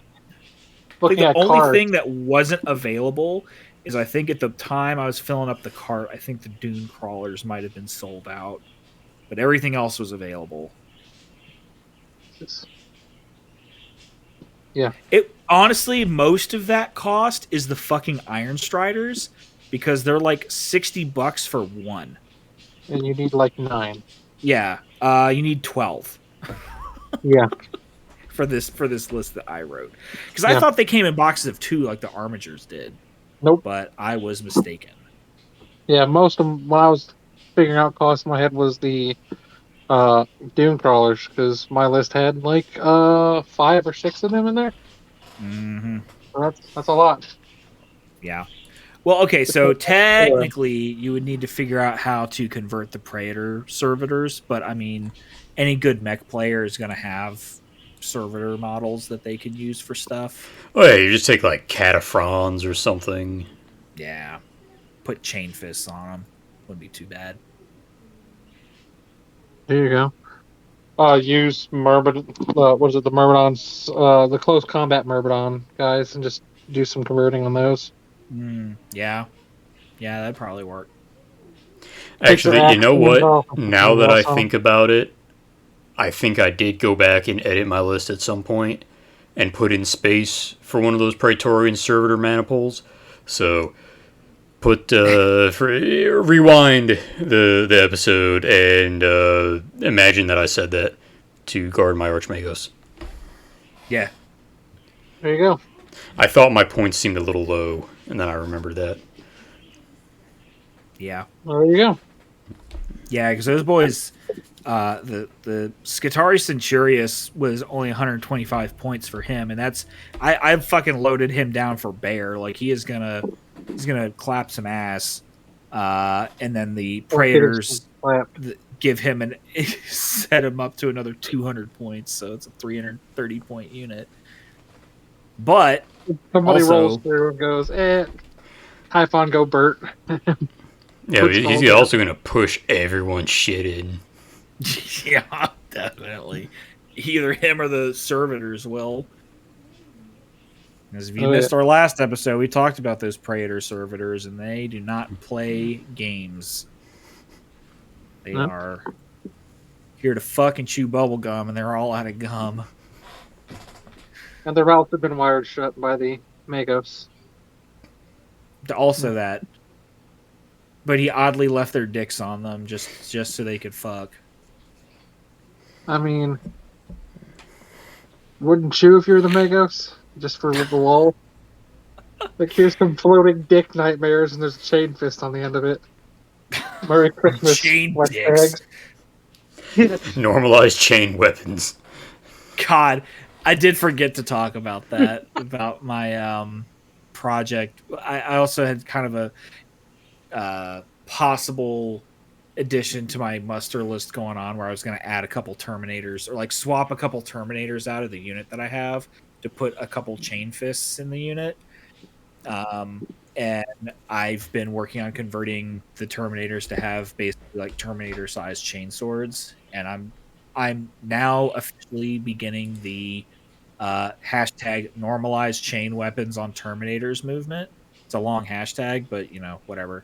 So yeah, for the sake of the movement, I will support chain dicks on servitor clades. I mean, so here's a question: are they chain dicks like the dick has a chain blade on it, or is it like a chainsaw and instead of teeth, it's just little penises? I mean, porque no los dos? Like, yeah, it's like a fractal chain dick. It's the it's the thing like as on the chain fist is the shaft, but then each of the teeth is another dick with another thing, and all the teeth are more dicks. So yeah. So instead of like a chainsaw noise, it's like when it's cutting through something. Yeah. So it's one of those moments of our dicks have dicks and they're still bigger than your dick. Yeah, I mean. Perfect. If that's a thing, then sure. I'm with it. But yeah, so that was some Marching Forge lists. Now we're gonna end on chain dicks. I got a positive thing to end on. Wait, I thought that was. I have something positive. I don't know. So here's a question going into the new year here. I have a challenge for you fellas. Because I'm going to do it myself. And I'm going to challenge the rest of you to do it too. Oh, boy. I think it was through the OS 30K guys that did it. There is rules, and you can find them on Battlescribe. for making your own character, like Marine character guy. So my challenge to you is take a guy that in the lore, maybe 40k lore or something else, was at the Heresy and kind of pops back up in 30k or 40k, but doesn't have a 30k model or rule set. Come up with them, build them, paint them, rule them, whatever. So what if my character doesn't currently have a model, but will imminently have said model? Are you talking about No Hands Book guy? Yeah, talking about Zephon. Yeah. So yeah, make rules Oh, yeah, for Zephon, and we'll see how they stack up. Yeah. The actual rules when they come out. So, like, for me, for instance, like, my go-to was Doom Rider. Like, he's been around for forever. And he's, both in the actual, game, he's been around forever, and then lore-wise, he's been around forever. And I kind of want to make a 30k Doom Rider. So, Yeah. cocaine's and all, You know what? Why don't we open that up to the listeners too? I'll put something down on this. If listeners want to engage with the challenge also of make yourself a custom Legions character. If you oh god, I can't think of this shit on the spot, but just let us know about it. Yeah, send us some pictures. Send us email, contact us, whatever. Yeah, send us an email at argeltalkpodcast@gmail.com. That's ARGEL talkpodcast@gmail.com. Send us a picture of your thing that you did, and I don't know, we'll put you in for a raffle to win something. I don't know. Yeah. We'll figure that part out later. Yeah, we'll maybe iron at some that point we'll bridge edit out together a it. video where we show them all. Yeah, we could do that. We could do a review. Yeah. I don't know if we want to make this like a whole year thing, because I'll be honest, I'm not going to remember that long. Yeah, try to do. I'm just saying for the maybe do quarter one. Maybe do like quarter one. So like from now till March. 1. Yeah. If you can get it in before the next episode, all the better. Yeah. But our current pace not hard to do. Okay, all right. I mean, I feel like it was kind of implied that everybody was going on break for the holidays, because like I did too. I think on keeping on track with our schedule, I think the first weekend was going to be Christmas, and then the next one was going to be like this weekend. Like I mean, if we're counting on taking the entire time between Thanksgiving and Christmas off. I mean, I think we do all right. I just like giving shit, honestly. Yeah. If you're not being a shitlord, what are you doing with your life? It's true. Well, you should put that on a pen. Should put it on a t-shirt. Argel Talk t-shirts coming soon. Truck it or fuck it is all that we crave. Oh my god. You need to make it like some kind of like tongue-in-cheek reference, like trucking through the heresy or some shit. I don't know. That's right. Well, that's not the challenge I thought you were going to issue. I thought the challenge you were going to issue is don't buy any more shit for your army until you paint what you have. Girl, I could never hold up to that. I thought the challenge was going to involve putting something in our asses, to be honest. That's February's challenge. Gotcha. Season of love and all that. Yeah. Because that's a challenge I've set for myself, is I'm going to try my best not to... He's going to try his best to put the 5-incher up there. Five, yeah. I mean, my record's currently 4, so... I was going to try not to buy any more stuff this year, if I can help it. Both, like, not just for heresy, just, like, in general. Because I've got more stuff than I will probably ever paint, and I don't need to be spending the money on it. And that includes heresy stuff. Like, I've got...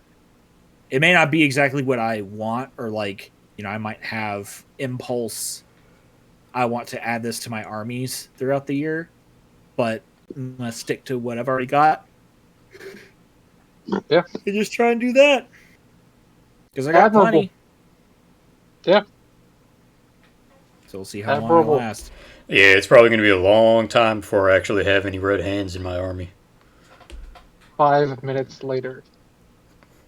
Yeah. Well, Well, okay. See, I'm doing this starting at the new year, right after Christmas. I did another order of Tortuga stuff, and then I got in on Eric's order. So okay, now I'm done. New year, I'm done. I spent all the money I was going to spend on it. I'm done. Yeah, we sound like junkies. I can stop anytime I want. Yeah. Yeah, I'm not addicted. I can stop anytime I want. I mean, it's if my previous hobby progress was where it once was, I would be keeping up with all the shit I'm buying. Now the fact of the matter is, I just do not have that kind of time anymore. Yeah. No, join the club, man. When you're out there Yeah, on the open road, it's hard to hold a paintbrush and the steering wheel. yeah. Well, I don't even have any crotch goblins yet, so Yep, you know. those make it even worse. Better, but worse for the painting. Oh, so Although the there's older one is getting into painting now, fair. painting his own miniatures now. So give him credit. Now, see, what you need to do is you need to get him to paint your commissions for you. That's the super secret tech: is get him good enough to paint, so it's indistinguishable for me, which shouldn't be hard. I paint like a 12-year-old, and Yeah. then But I have a yes, whole slave market business in here. I'll have my own sweatshop. Child labor. yeah, Gray But isn't really that did get everyone's goal? the corner on the blind wargamer market for his commissions. You know, I use texture paints, and that's how they know what colors it is. The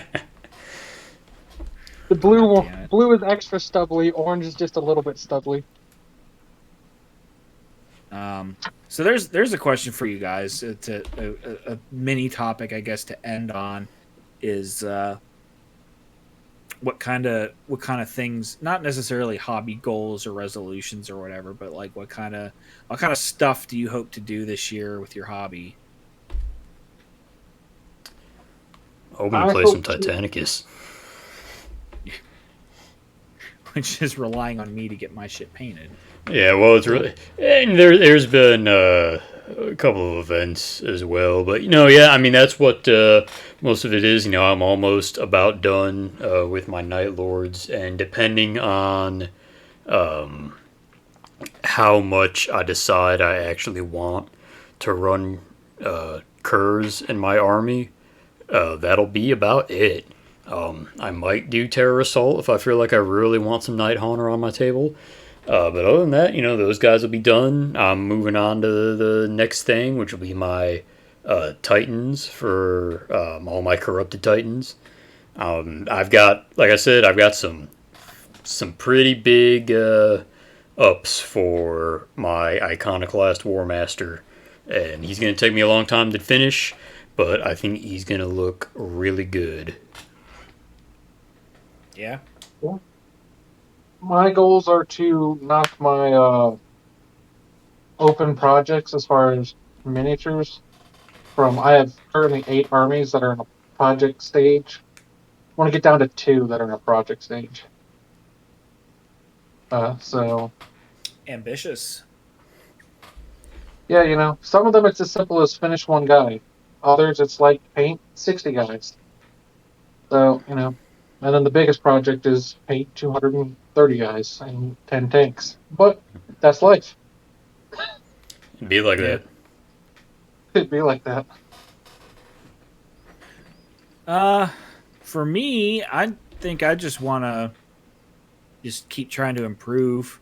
I would like to, because I actually met all my hobby goals for last year. My goals for last year were to paint a bust, paint a large scale figure, and paint something for competition, which I did all 3 of those at least once, if not multiple times.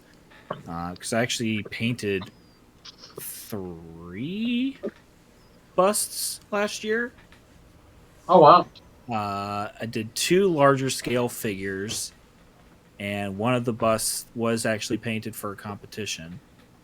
So I think for this year, I do want to set a goal to put something in Golden Demon.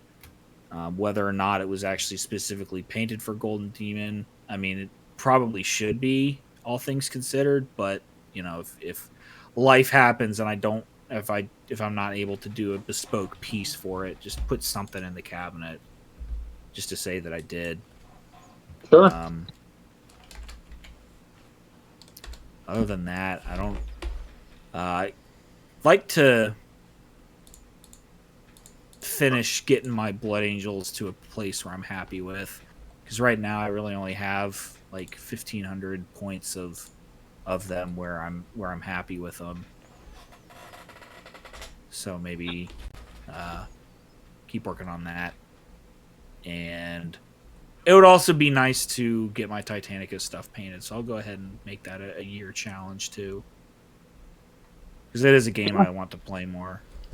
It is a good one. It really is. It's just I haven't had the time to commit to it. Oh yeah. Yeah. So, what are your guys' out there in YouTube listening land? What are your guys' hobby resolutions or goals? You want to play more games? Do you want to get your army painted? Do you want to start a new army? Just let us know. Drop down in the comments or send us an email. Remember to like, comment, subscribe. Remember to like, comment, subscribe. Always got to do the YouTube hustle thing. God.